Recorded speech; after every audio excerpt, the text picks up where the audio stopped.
Hey, hey, people. I hope y'all can hear me. Hey, good people. How are you today? How are you today? How are you today? How are you today? Sopranos, how are you today?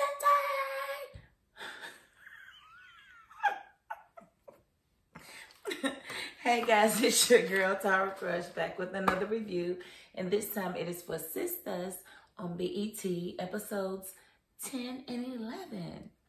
If you haven't already, please hit my subscribe button right there. Thank you so much. And I'm going to try to do these episodes one at a time. I took notes. I went back and watched last week's episode, took notes so that I can try to cover everything. Okay, so Zach is balling like I had predicted early in the season. Not early in the season, but a few episodes ago when he first thought that he lost on the stock. I said, nah, he gonna wind up coming back and winning a whole lot of money. I didn't know it was gonna be that much, but you know, good for Zach. Now why he wouldn't mention this to Fatima and he in her house when he found out, I don't know. That was kind of weird. He just kind of in a daze. I guess the shock, you know, hadn't really worn off. But yeah, so that's kind of weird. Maurice and his little guy friend, you know, the little thief, the little sticky fingers guy. I call him Creep Creep. Their combo was full of code. Like, you could tell that you know, his guy friend, I keep forgetting his name, that he had something else up his sleeve. Like, he's like, I do what I have to do. What does that mean? You know? So, yeah, it was kind of weird, and I don't think Maurice was really picking up on it. Let's see. Sabrina gives Dani good advice about Preston, but of course, she ain't going to listen to it. She can have none of that. No, she has to be weird with Preston or whatever. And it's basically her self-sabotaging herself. She's got a good relationship. And sometimes opposites attract. You know, how about you try to get into what he's into, or maybe show him what you're into, and then maybe something will click and y'all get more in common. But when you have someone that you feel like, that I feel like cares for you, and you feel like cares for you, that you care for, don't sit there and look for reasons to break up with them.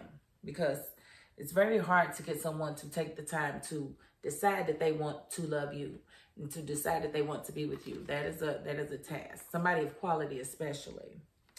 And I'm not saying he is of quality because he's white, but because he has money. He's a high quality man, as Kevin Samuels would say. But yeah, that part. Let me see.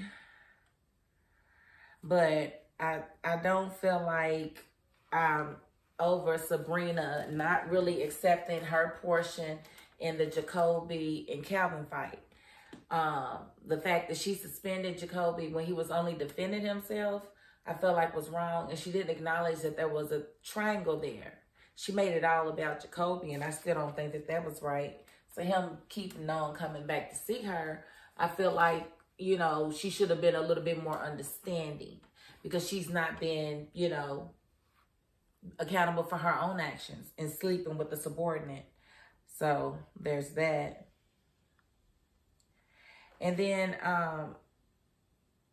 you know, Sabrina in the bank meddling with Zach's business. Why? None of your business. None of your business. He is not with your girlfriend no more. Why are you worried about what he's doing at the bank? That was just, that's annoying. All those females always meddle in his business for their friend who hasn't been with him in months. Like, it's ridiculous. And then, you know, I'm kind of sick and tired of Fatima always going to bat for Andi. You know, she's ready to go do her bidding for her again. And I don't, that's weird. I don't like that. That's kind of gross.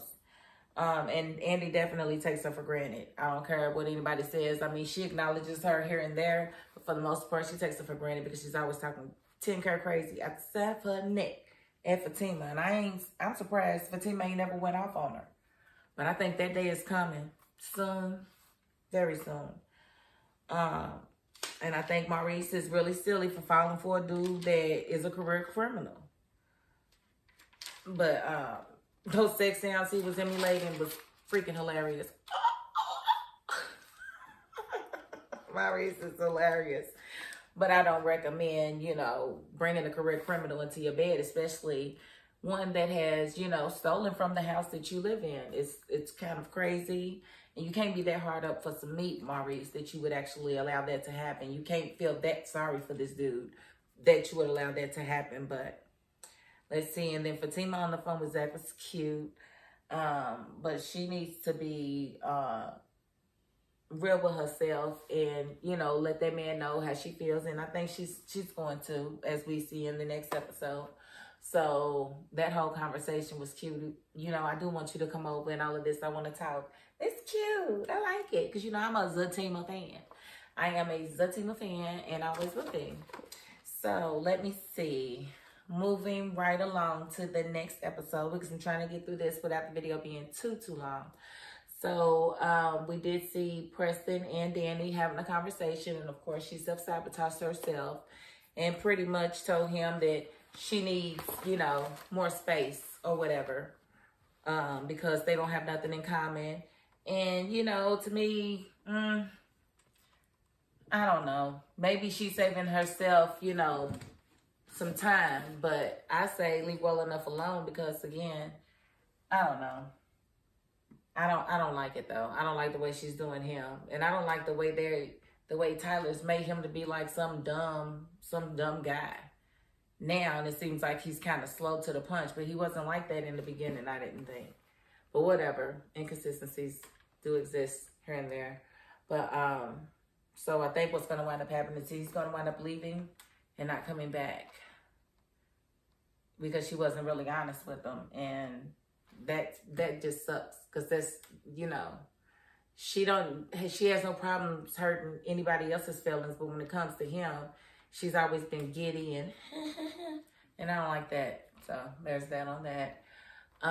Zach coming in with that car and that suit. Ooh, he was sharper than a tack, baby. He was cleaner than a whistle. He was casket sharp.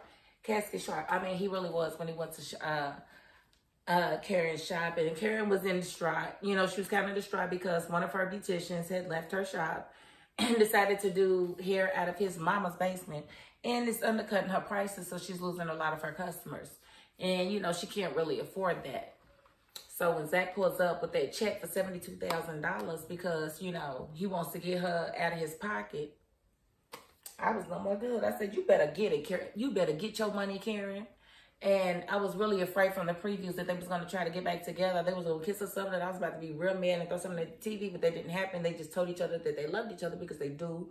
And he went his way and she went hers. I like that.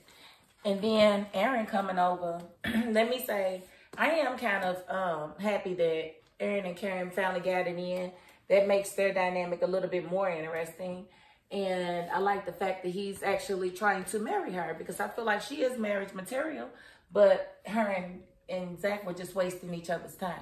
He was never the man for her and she was never the woman for him. They had lust. They had that type of passion for each other. But I don't think it was real love, and I don't think it couldn't have been real love because you don't tear down a person that you love. And you don't use and cheat on a person that you love. So they was both bad to each other. So I'm glad that they both grown past Zach and Karen, that is. I'm glad they both grown past that relationship and moved on to what appears to be a better fit for them both. So there's that. And then, you know, Zach telling Fatima that he quit chain breakers was funny because she's like, Zach, I don't think that was smart. He was like, I got it. He said, she's like, no, you don't. Wait till you find out, girl. He got it. And he got you. And he got you. I was just waiting for him to drop on one knee and, you know, propose to her. That didn't happen this episode, but we can always keep hope alive. I did like the way Andi handled the confrontation between Gary and the two chicks in her bedroom. Yes, absolutely. Get out of my house and unlock this ring. I loved all of that. Yes, give me more of that. I don't care if it is a common practice. You knew better, Gary. As jealous as you are, you gonna have her in my bed? Really? I don't care if she got all her clothes on. You know how many times I had sex and didn't take my clothes off? I'm just saying. It's been plenty of times that I had sex and didn't even take my clothes off. Make it make sense. No, Gary. So I did appreciate the way she clocked on him. Finally. And I do want her with the tall, big bird looking dude. I like him. I like him for her. I think he would definitely keep her on her toes without making her feel insecure or making her feel like she's less than classy. Because Gary makes her feel like she's a slut or something because of the way he talks to her and the way he treats her. The way he doesn't really take to other men being around her. It's like he doesn't trust her with other men, and I don't like that. So she needs somebody with a lot more confidence than what Gary has. For sure. For sure. And then we have the one that really, really made me mad was doggone Sabrina. Why would you want to talk to Calvin? Why are you asking this man to be in a relationship with him? Why is that even happening? I don't like y'all together. You need to move on. You just had somebody from your past, run into you and he done lost weight. Clearly, he wanted to talk to you and spend time with you. And you act like you was happy to see him. But no, you going to ask so weird ass Calvin to come back and be your boyfriend. I don't understand it. Why can't we just do what we want to do? You could always do that, dummy. But he's not for you. That's why you didn't do it. It's not going to work. It's not going to last. And I'm really sick of that dynamic. And I'm mad at you, Tyler, for even bringing it back. You could have just phased Calvin on out. He could have been like, I'm moving out, Maurice, because I don't like you having sex in here and then trying to put me out every time you get somebody. You could have phased him out of the whole doggone series. And that would have been just fine for us viewers. We're over his character. So something needs to change with that dynamic. I'm over that character too. And then Maurice, with his little boy toy, of course, he has him over a second night in a row. And dude just basically tells him, I'm gay for pay. Meaning I get paid for my services. You don't get all of this for nothing. And so, Maurice is like, you need to get out. I'm not paying you nothing. And so dude pulls a gun on him. He's like, yeah, he's going to try to get him to go to the bank and pull out all the money out the bank and, give it to him. And I would have been like, if I was Maurice, I'm not going in that bank. I'm not taking nothing. I'm going to the bank to call the police. I'm going in the bank to trip the damn alarm. I need y'all to come and help me. Help me now. Help me now. If the gun is even real, and that's if Maurice don't wind up taking it from him. Because he might want to, because Maurice is kind of, he's kind of tough in his own way. So I'm kind of hoping that he overpowers dude and gains control of the situation. So all in all, I think it was a pretty good mid-season finale. Especially the part where Andi, broke up with Gary for the most part. Even though she said she's going to go home and talk to him, she didn't do it. So I really like this episode. This was like probably the best episode in the last 2 seasons, in my opinion. Except for the fact that Sabrina is getting back with Calvin. I don't like that at all. And I hope that storyline doesn't go stale again. Please let it not go stale. And then Fatima finding out that Zach got that money. Priceless. Freaking priceless. And like I said, I hope they wind up, getting married. I want to see the first marriage on this show. Why wouldn't it be one of, somebody that wasn't an original of the first, the first 4 ladies? I think it only makes sense that she would get married first.